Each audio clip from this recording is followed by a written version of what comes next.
The visual field often is a sticking point probably because of the way our brains are wired, and they just spend a lot of time constructing what appears to be a three-dimensional world in the visual field, which allows us to function well and so forth. So what I might suggest is take some time while you're sitting, meditating, or whenever, to just, with eyes closed, put your attention into that spaciousness, not in space, of the sense of the body sense. The sort of zero distance, here, there, everywhere, nowhere body sense, and just kind of remind yourself only sensing, only sensation. And then notice the hearing, the space of just the hearing or just the heard, only sound in the same way. No labels, no distance, no form, no location. And then open your eyes and just seeing. And all you're doing there is you're not trying to force that experience onto the visual field.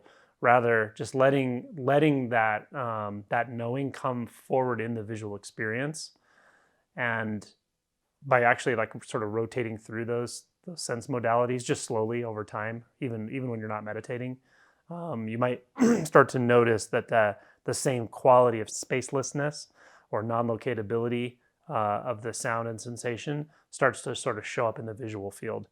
And then when you start to pick that up, it's sort of like all the time without having to squint your eyes, or like look through your eyelids like to see the haze, but you actually start to really see it kind of directly.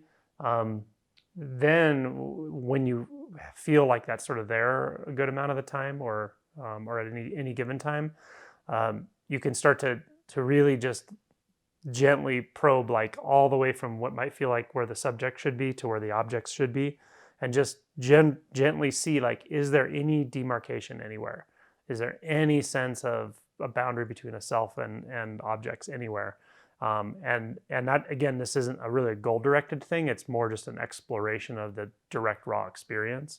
I might work like that a little bit and just see if that doesn't sort of shift things somewhat. The second practice I would suggest would be, and this you can do anytime as well, but while meditating, maybe some of your rounds or part of a round, instead of meditating with your eyes closed, meditate with your eyes open, just gently, not like sleepy Buddha eyes, but open without being completely like this, but just enough to see an object, a few feet away or across the room, and just kind of amp up the alertness of your attention such that all you're doing is taking in the visual experience. You're not trying to like discern something.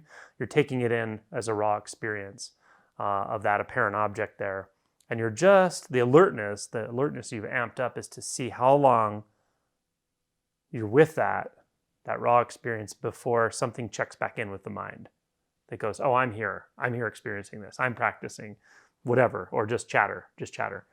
But see how long before the mind actually starts to move and turn that into something, turn that into an object, or more importantly, turn you into a subject of that experience. And you might be surprised, like at first it's kind of challenging or it's not a long time, and over time it can actually increase significantly. That's another way to approach it. Just another thing to try. See if there's a gap there before, the moment you observe an object, before something starts registering as me, because there's just that, right? Like that isn't really that. It's not over there. It's not that object or that thing. It's not anything. It's just a visual experience.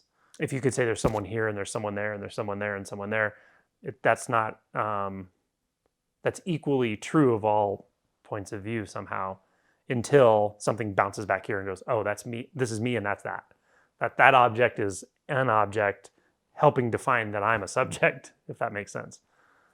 So just see gently how long that experience can be there before something starts to check back in as a subject.